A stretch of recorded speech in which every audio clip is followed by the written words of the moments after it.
చదువుకున్నాం.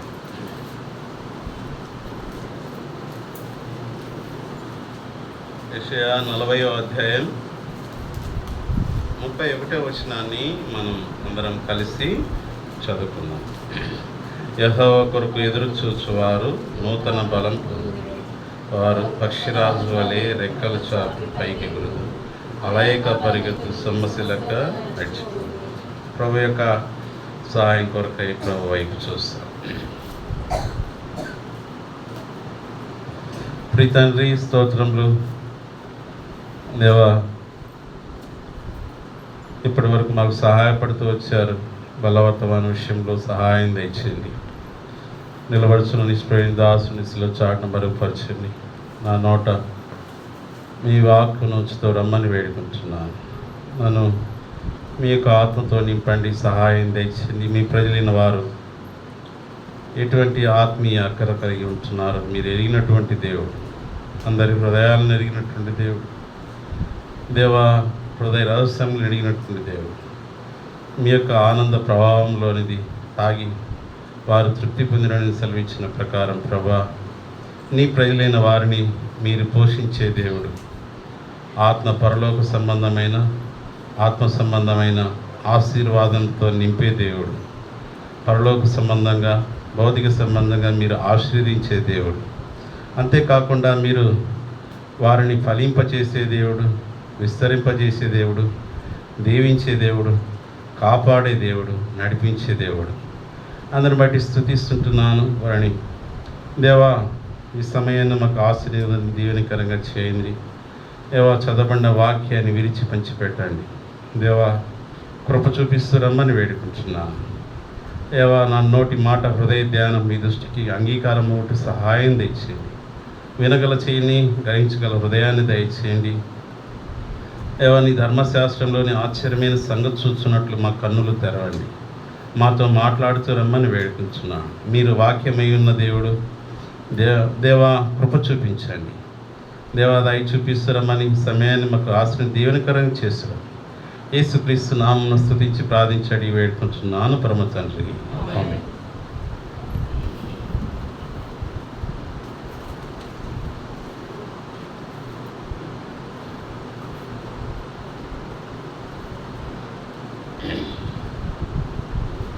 యెషయా 40వ అధ్యాయం 31వ వచనం.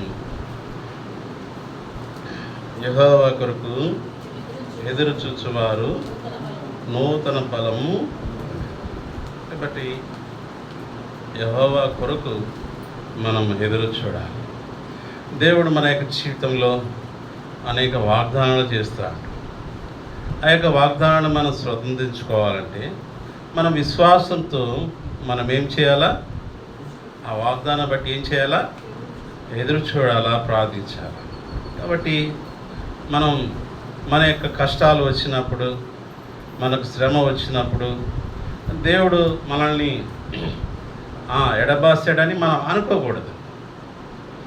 మనం ఎదురు చూసిన వాళ్ళని, మరి ఒక నలుగురిని చూసి ఒకరు ఎదురు చూచిన వారు. కాబట్టి చెప్పుకుంటా పోతే చాలా మంది ఉన్నారు బైబిల్లో. నా గమనానికి దేవుడిచ్చిన తలంపులను బట్టి మరి నలుగురు వ్యక్తులను మనం చూసి మనం బలంలోకి ప్రవేశిస్తాం. మొదటిగా చూసినట్లయితే ఆదికాండం 37వ అధ్యాయం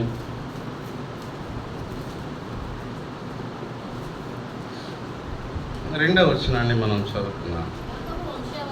యాకోబు వంశావళిది. యోసేపు 17 ఏండ్ల వాడై తన సహోదరులతో కూడా మందను మేపుచుండెను. అతడు చిన్నవాడై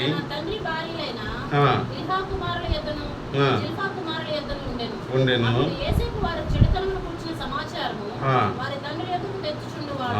కాబట్టి ఇక్కడ యోసేపు వయసు మనం ఎంత చూస్తుంటున్నాం? 17 ఏళ్ళ వాడు. అయితే మరి 17 నుంచి 30 సంవత్సరాల వరకు ఎక్కడ ఉన్నాడండి? ఎక్కడున్నాడు? జైల్లో ఉన్నాడు. ఎక్కడున్నాడు? ఎన్ని సంవత్సరాలు జైల్లో ఉన్నాడు? ఎన్ని సంవత్సరాలు? నేను ఒక వాక్య భాగాన్ని చదువుతాను. ఆదికాండం 41వ అధ్యాయం 46వ వచనం చదవండి. 41, 46వ వచనం.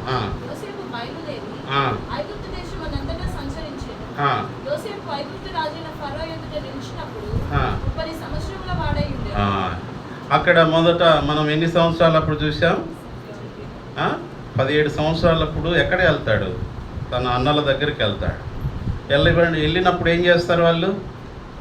గుంతలో ఫస్ట్ చూడండి,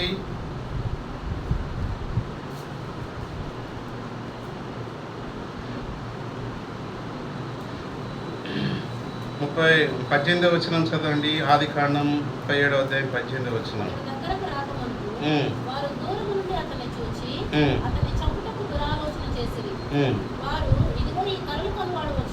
ఈ కళ్ళు కనేవాడు వస్తున్నాడు, ఈయన్ని చంపి ఏం చేస్తాము?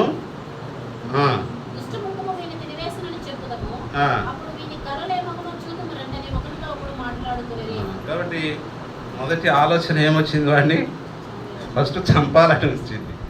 అయితే ఇది నరుని యొక్క ఆలోచన, మానవుని యొక్క ఆలోచన. అయితే యోసేపు ఎడల దేవుడు ఎటువంటి ఆలోచన కలిగి ఉంటున్నాడు? అసలు చంపితే అసలు వాళ్ళ వంశం నిలిచేదా? వాళ్ళు పోషించబడే వాళ్ళ, కాపాడబడే వాళ్ళ, కరువు నుండి వాళ్ళు విడిపింపబడే వాళ్ళ, అక్కడ చాప్టర్ అయిపోయేది. అయితే దేవుడు యోసేపు ఎడల ఒక ప్రణాళిక కలిగి ఉంటున్నాడు, ఒక ఉద్దేశాన్ని కలిగి ఉంటున్నాడు, ఒక ఏర్పాటును, ఒక ఆలోచన కలిగి ఉంటున్నాడు. అందుకే మరలా రూబేను మనసు మరలా చూడండి, రూబేను ఆ మాట విని మరలా ఆలోచన ఏం చేసినాడు? మార్చేసినాడు. వాడిని చంపరాదు చెప్పి కాబట్టి దేవుడు తోడుగా ఉంటున్నాడు యోసేపుకి. రూబేన్ను పురిగలుపుతూ వచ్చాడు, వాడిని చంపకూడదు, వీడు మన రక్త సంబంధి. కాబట్టి వారి చేతుల నుండి ఏం చేసినాడు? విడిపించినాడు. కాబట్టి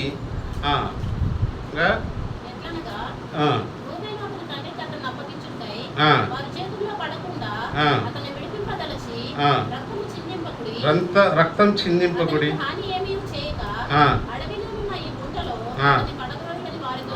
కాబట్టి రూబేను ఆలోచన ఏంది చెప్పండి? అడవిలో ఉన్న గుంటలో పడివేయాలి. అంటే యోసేపు ఎక్కడ పడివేసినా కూడా యోసేపుకి ఎవరు తోడుగా ఉన్నారు? కాబట్టి గుంటలో పడివేస్తే గుంటలో ప్రార్థన చేస్తున్నాడు, ప్రభువా నన్ను ఈ గుంటలో నుండి పైకెత్తండి. మరలా గుంటలో పడివేశారు. తర్వాత చదవండి 23వ వచనం.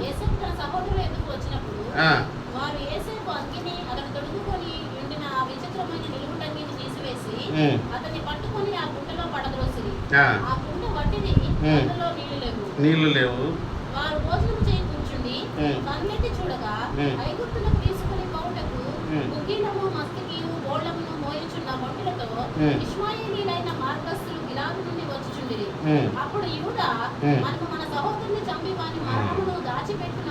మళ్ళా దేవుడు ఎవరిని ప్రేరేపించినాడు?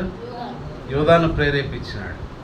కాబట్టి వాడిని గుంటలో వేయటం వల్ల ఏం ప్రయోజనం అండి? వాడిని చంపటం వలన ఏం ప్రయోజనం? వాడిని ఏం చేస్తాం? కాబట్టి ఇష్మాయిల్కి ఏం చేస్తాం? అమ్మివేస్తాం. అయితే దేవుడు అమ్మివేసేటట్టు చేసినాడు. మరలా గుంట నుండి ఏం చేసినాడు? దేవుడు లేవనెత్తినాడు. కాబట్టి లేవనెత్తి మరలా మరి అమ్మివేసినాడు. మరి అమ్మివేస్తే మరి ఆ యొక్క ఐగుప్తుని ఇల్లు యోసేపుని బట్టి ఏం చేయబడింది? ఆశీర్వదించబడింది. యోసేపు ఎక్కడ అడుగు పెడితే అక్కడ ఆశీర్వాదం. కారణం ఏంటంటే తనలో ఏం లేదు చెప్పండి? తనలో పాపం లేదు. తన మొర దేవుడు ఆలకించేవాడుగా ఉన్నాడు. గుంటలో మొర ఆలకించినాడు, మరలా పైకి లేపాడు, మరలా యూదాను ప్రేరేపించినాడు, గుంటలో నుండి పైకి లేపినట్టు చేసినాడు. యాక్చువల్లీ చూడండి ఎట్ట ప్రణాళిక అనేది మారుతూ ఉందో దేవుడు యొక్క ప్రణాళిక. కాబట్టి యోసేపు ఎవరికో ఎదురు చూస్తుంటున్నాడు చెప్పండి? దేవుడి కొరకు ఎదురు చూస్తుంటున్నాడు. మన యొక్క జీవితంలో ప్రియులరా గుంటలో పడివేసిన స్థితులు ఉంటాయి, సొంత వాళ్ళే నెట్టేసిన స్థితులు ఉంటాయి, నీళ్లు లేని ప్రదేశంలో పడేసిన స్థితులు ఉంటాయి. అయితే మనం ఏం చేయాలా? వారు కీర్తనలో ఉంది, వారు కష్టకాలమందు యెహోవాకు ఏం చేశారంట? మొరపెడితే వాళ్ళని ఏం చేశాడు? దేవుడు విడిపించినాడు. కాబట్టి మన యొక్క విశ్వాస జీవితంలో ప్రియులారా ఎన్నో భయంకరమైన శ్రమలు వస్తాయి, శోధనలు వస్తాయి, వేదనలు వస్తాయి, దుఃఖం వస్తాయి. దేవుడు మనకు ఒక్కోసారి అవిశ్వాసం కూడా వస్తాయి. ఎందుకంటే ఏంటబ్బా ఇన్ని శ్రమలు? యోసేపు అనుకోవచ్చు, ఏంది దేవుడు నన్ను ఎడబార్చినాడా అనుకోవచ్చు. అయితే అట్లా అనుకోలే. ఎక్కడ వేసినా కూడా అక్కడ నమ్మకంగా దేవుణ్ణి సేవిస్తూ వచ్చాడు. మన యొక్క జీవితాల్లో కూడా అనుదినం తప్పక దానియేలు ఎట్లా సేవిస్తుంటున్నాడో అనుదినం తప్పగా సేవించిన దేవుడు రాజుగా పలికినాడు కదా, అనుదినం నువ్వు తప్పగా సేవించిన దేవుడు నిన్ను రక్షించుగా. రాజు యొక్క చేతిలో కూడా పవర్ అనేది దాటిపోయింది. అయితే మనము మన యొక్క స్థితిలో కూడా మనం ఏ డాక్టర్లు అంటారు కదా, ఇంకా దేవుడే నీకు, డాక్టర్లకు కూడా మరి వాళ్ళకు మించిన కేసెస్ వచ్చినప్పుడు ఏం చేస్తారు? దేవుడే నీకు దిక్కు అంటాడు. అంటే వాళ్ళ జ్ఞానానికి మించింది వచ్చినప్పుడు వాళ్ళు ఎవరిపైన వేస్తారు చెప్పండి? భారం దేవుడే వేస్తాడు. కాబట్టి యెహోవాకు అసాధ్యమైనది ఏదైనా లేదా, ఆయన మరణం తప్పించే దేవుడు, కాపాడే దేవుడు, నడిపించే దేవుడు. కాబట్టి యెహోవా కొరకు ఎదురు చూస్తూ వచ్చాడు యోసేపు. కాబట్టి ఐగుప్తు ఇంట్లోకి వెళ్ళినాడు, ఐగుప్తు ఇంట్లో ఆశీర్వాదం. అక్కడ ఒక శోధన వచ్చింది ప్రిల్లరా, అక్కడి నుంచి డైరెక్ట్గా ఎక్కడికి వెళ్ళాడు? జైలుకి వెళ్ళాడు. అయితే జైల్లో దేవుడు వదిలాడా? జైలు యొక్క అధికారిలా దేవుడు దయ చూపిస్తూ వచ్చాడు. మనం ఎన్ని చదువుకుంటా మనం చెప్పినవన్నీ చూద్దాం. ఆదికాండం 39వ అధ్యాయంలోకి వస్తే మొదటి వచనాన్ని చదువుకుందాం.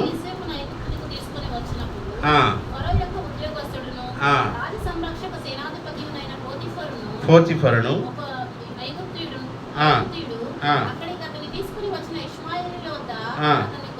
కొనెను. చదువు 2-3. యెహోవా యోసేపునకు తోడైండెను గనుక అతడు వర్ధిల్లుచు.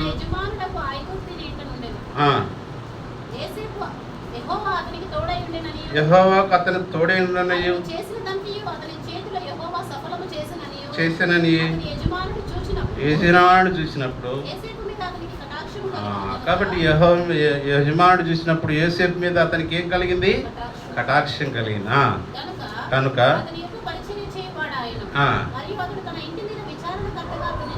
కాబట్టి తన ఇంటి మీద ఏం చేసినాడు? విచారణకర్తగా నుంచి కొనబడిన దాసుడిని దేవుడు ఏం చేశాడు? విచారణకర్తగా చేసినాడు. అయితే అక్కడ శోధన వస్తుంది ప్రియులారా, దేవుడు అక్కడి నుంచి జైల్లో పంపడానికి అనుమతిస్తాడు. చూడండి, జైలు వేసినా కూడా మరలా 23వ వచనం 21 వచనం కూడా చదివితే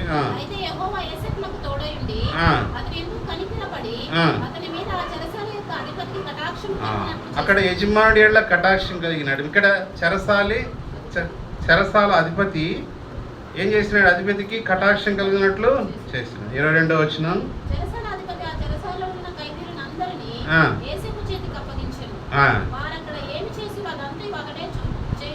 అతడే జైల్లో మరలా ఏమయ్యాడు? జైలు అధికారి అయ్యాడు. 22 యెహోవా అతనికి తోడైందని కదా, దేని గురించి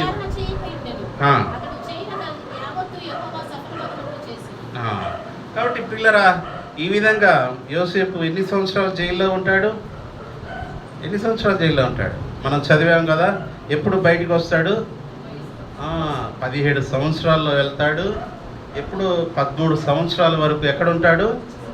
కాబట్టి తన యొక్క ఏమంటారు యూత్ యవన జీవితం అంతా ఎక్కడ పోయింది? మామూలుగా జైల్లో గలిపినాడు.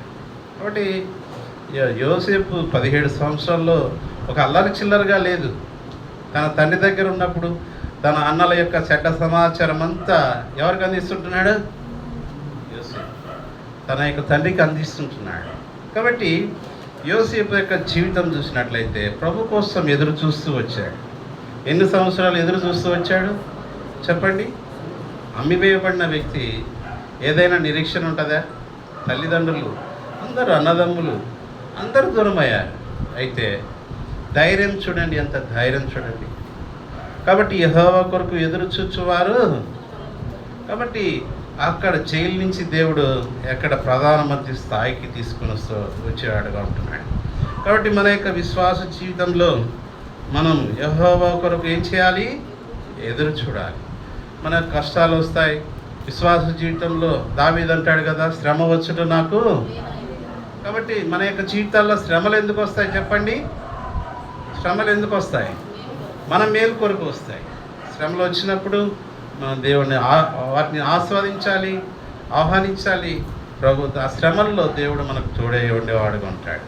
కాబట్టి ఇది మనం నేర్చుకోవాలి. కాబట్టి యోసేపు తన యొక్క జీవితంలో దేవుడి కొరకు ఎన్ని సంవత్సరాలు ఎదురు చూశాడు? 13 సంవత్సరాలు ఎదురు చూస్తున్నాడు. మరి ఐగుప్తు దేశమంతటా మరి గొప్ప రాజు తర్వాత నెక్స్ట్ ఎవరు? యోసేపే. కాబట్టి తన యొక్క కుటుంబాన్ని, తన యొక్క జనాన్ని, తన యొక్క తల్లిదండ్రులను మరి తండ్రిని మరి ఆదరించినట్టుగా చూస్తుంటారు. తన యొక్క ఎవరైతే కీడు చేశారో, ఎవరైతే తనని అమ్మివేశారో వాళ్ళకు మరలా ఏం చేస్తూ వచ్చాడు చెప్పండి? మేలు చేస్తూ వచ్చాడు. అది విశ్వాసుల యొక్క లక్షణం, అది దేవుడి యొక్క ప్రేమ. కాబట్టి కీడు చేసేవాడికి కూడా మేలు చేయటం అనేది అది ఇక్కడ దేవుడి యొక్క మనస్సు. కాబట్టి దేశ ప్రభువు గారు కూడా అంటారు, మీ శత్రువులను ప్రేమించుడి. యోసేపుకు శత్రువులు ఎవరండి? కానీ అది సహోదరులే. యోసేపు ఏమన్నా తప్పు చెప్పాడా? కలలు కనటం అనేది తన యొక్క టాలెంట్. అక్కడ కలలకు అర్థం చెప్పటం అనేది యోసేపుకున్న టాలెంట్. యోసేపు తన యొక్క అన్నలు ఎంకరేజ్ చేయాలి దాని విషయంలో. అయితే అతని ఎడల, యోసేపు ఎడల ఏం చేస్తున్నారు? తన అన్నలు దురాలోచనలు చేస్తున్నారు. కాబట్టి దేవుడు తన యొక్క ప్రణాళికను తన ఎడల చూపించి గొప్ప స్థానానికి, అందుకే దేవుడు యొక్క వాక్యం ఉంది చూడండి. యాకోబులు అంటాడు కదా, దేవుడి యొక్క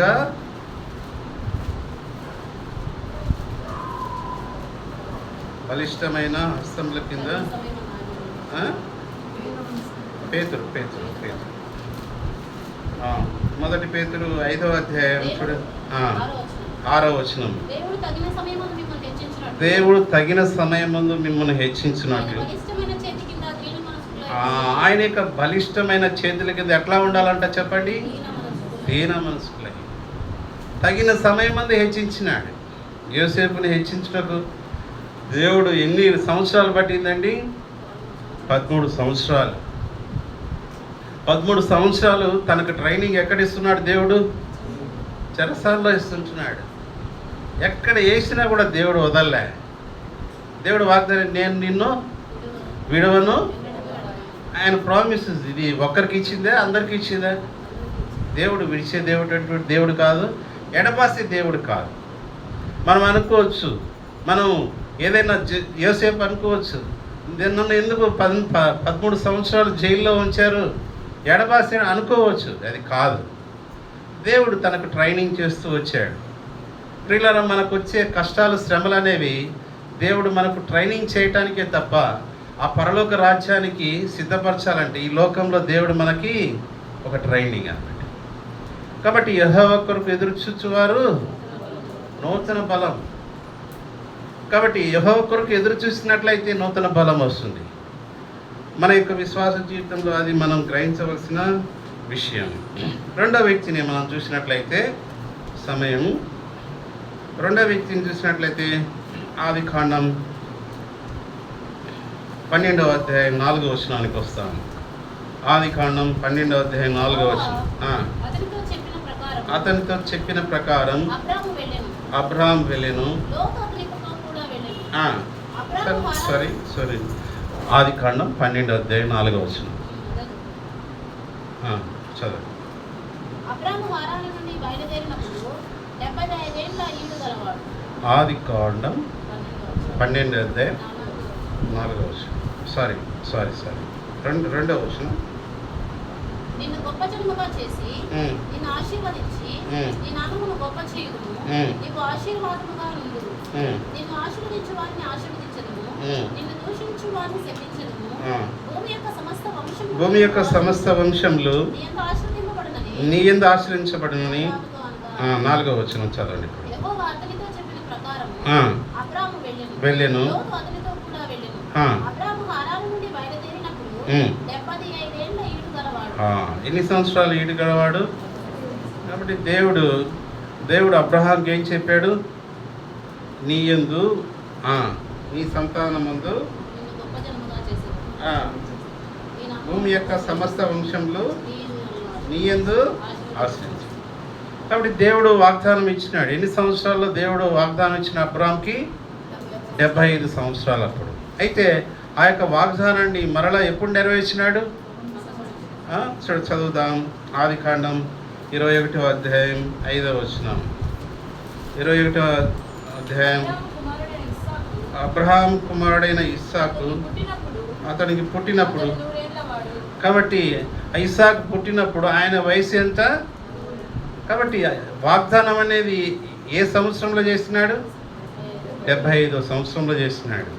కాబట్టి ఆ వాగ్దానాన్ని స్వతంత్రించుకోవటానికి ఎన్ని సంవత్సరాలు పట్టింది? 25 సంవత్సరాలు ఎదురు చూస్తూ వచ్చాడు. కాబట్టి యెహోవా కొరకు ఎదురు చూచువారు ఏ ఫలం పొందుతారు? నూతన ఫలం పొంది వారు పక్షిరాజు వలె రెక్కలు చాపి. కాబట్టి అబ్రహాము దేవుడు ఇచ్చిన దాన్ని దేవుడు వాగ్దానం చేసిన వాడు, నమ్మదగిన వాడు కనుక ఆయన నమ్మాడు. కాబట్టి అబ్రహాము దేవుడు నమ్మిన అతనికి నీతిగా ఎంచబడింది.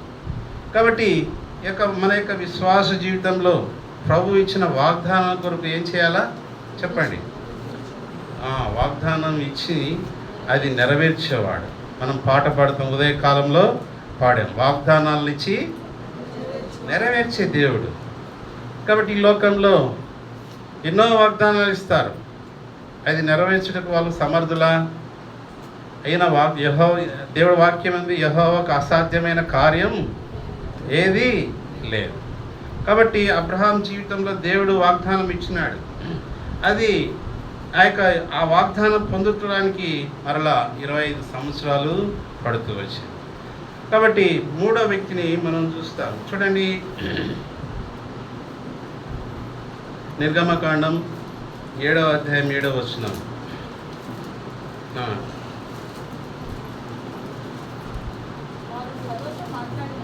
ఫరోతో మాట్లాడినప్పుడు కాబట్టి మోషేకి ఎన్ని సంవత్సరాలు? 80 ఏళ్ళు. కాబట్టి మోషే మరి 40 సంవత్సరాలు ట్రైనింగ్ పొందుతూ వచ్చాడు. ఎక్కడ పొందుతూ వచ్చాడు? ఐగుప్తు నుండి ఒకరిని మర్డర్ చేసి ఎక్కడ వస్తాడు? పారిపోయి వస్తాడు. మిద్యాన్ అరణ్యంలో ఎన్ని సంవత్సరాలు ట్రైనింగ్ తీసుకున్నాడు? ప్రభు ఫస్ట్ నేను వస్తాను ప్రభు అన్నాడు. అయితే అప్పుడు దేవుడు యాక్సెప్ట్ చేయలే. ఎప్పుడు యాక్సెప్ట్ చేశాడు? 80 సంవత్సరాలప్పుడు పిలిచాడు ప్రభు. అప్పుడు ఏమంటున్నాడు? ప్రభు నేను నత్తివాడు, నోటి మాంద్యం గలవాడు, నేను మాట్లాడలేను అంటే దేవుడే అంటున్నాడు. చదవండి.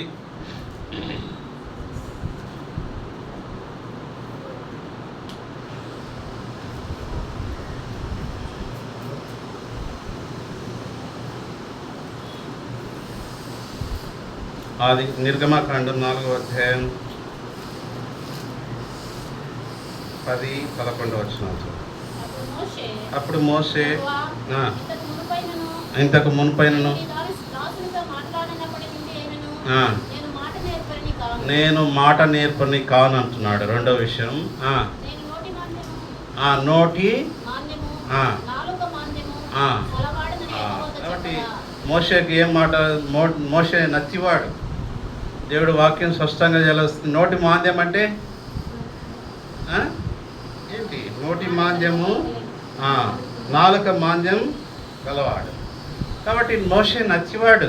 మాట్లాడటానికి మరి తెలియనటువంటి వాడు. అందుకు తర్వాత ఏమంటున్నాడు? యెహోవా, మానవునికి నోరిచ్చిన వాడు మానవుడికి నోరిచ్చిన వాడు ఎవరు? మూగవానినే గాని, ఆ. చెవిటివానినే గాని, ఆ.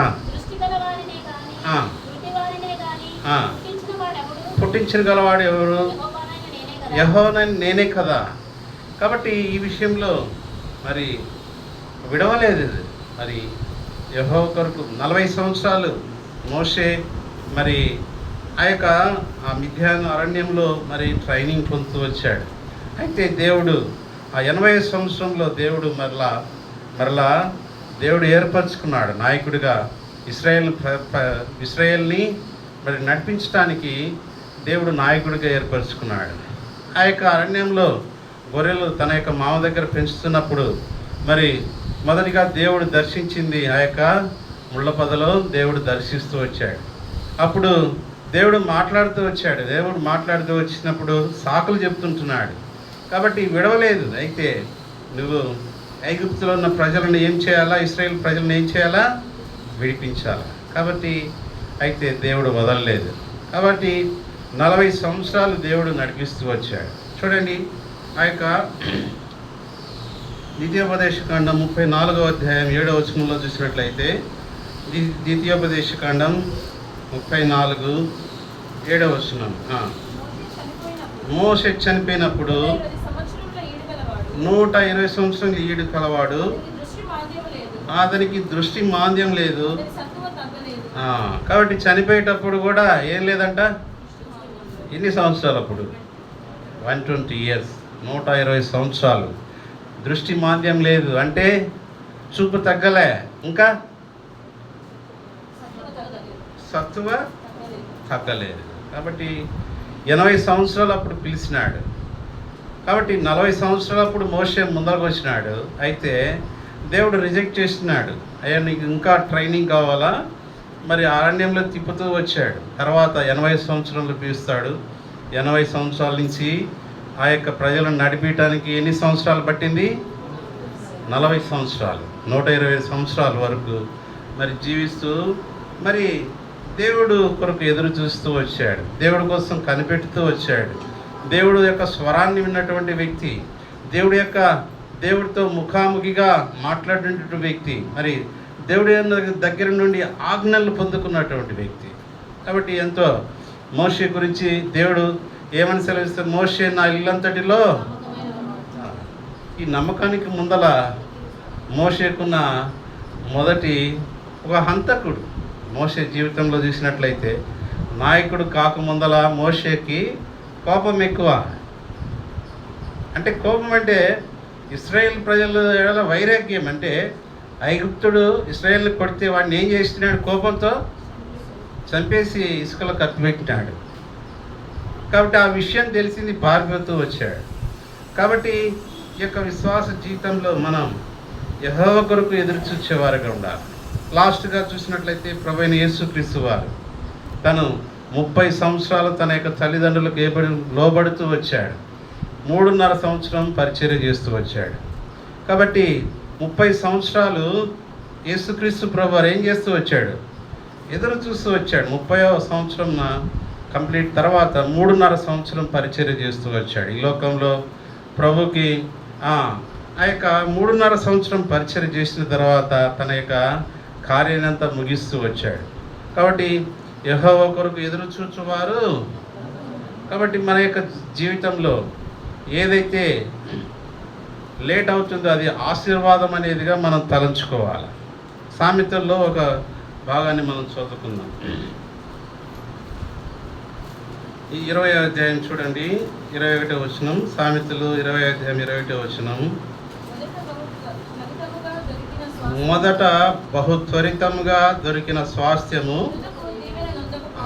కాబట్టి ప్రియులరా, మొదటగా మనకు బహు త్వరితంగా దొరికిందంటే అది తుదకు ఏం పొందబోదు? దీవెన పొందబోదు. కాబట్టి తర్వాత చదవండి. అనుకునవద్దు. యెహోవా కొరకు ఏం చేయాలంట? కనిపెట్టుకున్నాము. ఆయన ఏం చేస్తాడు? నిన్ను కాబట్టి మనం ఎవరి కొరకు కనిపెట్టాలి చెప్పండి? కనిపెట్టాలి. మనం ఫాస్ట్గా ఏం చేయకూడదు? తీర్మానాలు చేయకూడదు. ఒక విషయం ఒక ప్రభు సన్నిధిలో ప్రార్థించాలి, ప్రభు సన్నిధిలో కనిపెట్టాలి, యెహోవా కొరకు ఎదురు చూడాలి. కాబట్టి మన యొక్క విశ్వాస జీవితంలో మనం అంతా ఫాస్ట్గా జరగాలని కోరుకుంటాం. అది చాలా తప్పు. ప్రతిదానికి ప్రసంగిలో ఏముంది? ప్రతిదానికి సమయం కలదా? కలదు. ప్రతిదానికి సమయం ఉంది. ఆ సమయం కొరకు ఏం చేయాలి? మనము కనిపెట్టాలి, యెహోవా కొరకు ఎదురు చూచువాలి. కాబట్టి యోసేపును 30 సంవత్సరాలు తర్వాతనే దేవుడు ఏం చేశాడు? ఐగుప్తు దేశం మీద ప్రధానమంత్రిగా చేసినాడు. కాబట్టి ఎన్ని సంవత్సరాలకు దేవుడి సన్నిధిలో కనిపెడుతూ వచ్చాడు? 13 సంవత్సరాలు. అబ్రహాము తన యొక్క వాగ్దానం పొందుకోవటానికి ఎన్ని సంవత్సరాలు కనిపెడుతూ వచ్చాడు? 25 సంవత్సరాలు. కాబట్టి 25 సంవత్సరాలు యాక్చువల్లీ అది పాసిబుల్ కాదు. లోకం దృష్ట్యా చూసినట్లయితే అది పాసిబుల్ కాదు. డాక్టర్స్ చెప్తే అది జరగని కార్యం. అయితే దేవుడు ఏం చేసినాడు?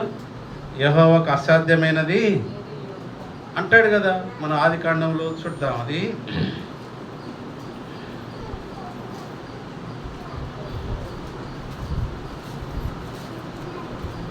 ఆదికాండం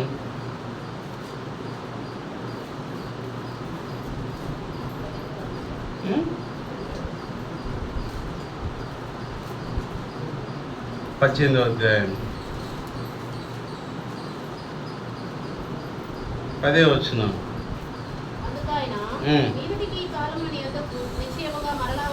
నిశ్చయముగా మరలా వచ్చేదను.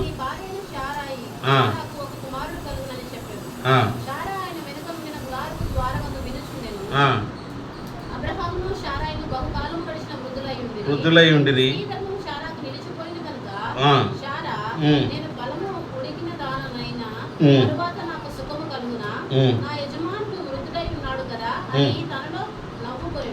పదమూడవ వచనం.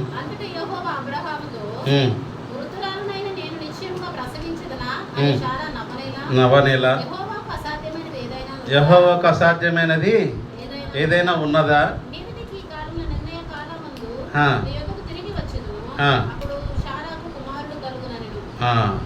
కాబట్టి దేవుడు ఇచ్చిన వాగ్దానం ఇది.